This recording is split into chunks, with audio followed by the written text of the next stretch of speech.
Hi there, my name's Scrivin. I'm a secondary teacher with 15 years teaching experience. So I'd just like to take some time to show you around my classroom and some of the ideas and teaching tools that excite me.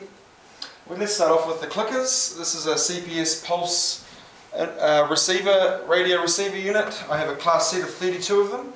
The students get one each, and when I can set the class question when the students input their answer. For example, we have y equals cos x minus 2, answer 4. As soon as the student enters it, their name changes colour on the board, and then when I stop the question, we get a bar chart displayed with the correct answers. The kids get instant feedback on what they've answered, and the software keeps detailed stats on exactly who answered what. You can track it from session to session. It's a fantastic learning tool, very kinesthetic, very robust units, and the kids love actually having something in their hand to answer the questions with. Now you notice I'm controlling the computer with what looks like a whiteboard marker.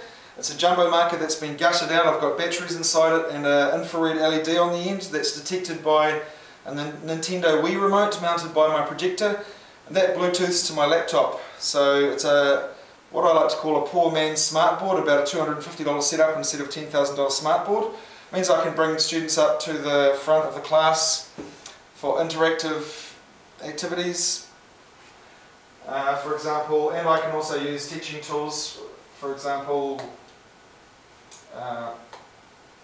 interactive, lots of calculator, etc. So I'd like to show you around my classroom quickly. Let's start off with my desk. Sellotape to my desk here. I've got feed forward questioning prompts just to remind me of how to ask questions to stimulate the kids' engagement. Got an old CV here with some of the stuff that I've taught over the years, although the last 4 years I've been a mathematics specialist. Over here I've got my Simpson groups, which I hand out when I want to make random groups, among other techniques. Group work, teacher stickers, cooperative learning rules, very important to make lessons run smoothly. Along the top of my board I have Kagan cooperative learning structures, which I am developing. So simultaneous roundtable, mixed paired share, 2 true, 1 false, rally coaching, all those amazing group activities which make my lesson fun. A lot of planning effort though. No more deficit theorising. That is a catchphrase from our professional learning this year. Deficit theorising is having a theory about a student that they are deficient in some way before they come into your room. So banishing that from your mind means giving each student a clean slate each time they walk in your door, which is quite hard sometimes, but it's a challenge. And also not to deficit theorise on yourself. We've got times tables over here. We've got our learning intention success criteria, my classroom expectations, which I refer to every single lesson, very important. Moving right along, we've got Garner's multiple intelligences, which is really good when a student's feeling depressed about their maths ability. You can say, look, you're good at 7 other things, don't worry about maths. Over here we have Anderson's taxonomy display, and this is only of mild interest to the students, but it's really handy for me to remind myself about cognitive engagement level. So I need to constantly remind myself to move from remember to understand up the levels to evaluate and create. So nice sort of questioning prompts for me.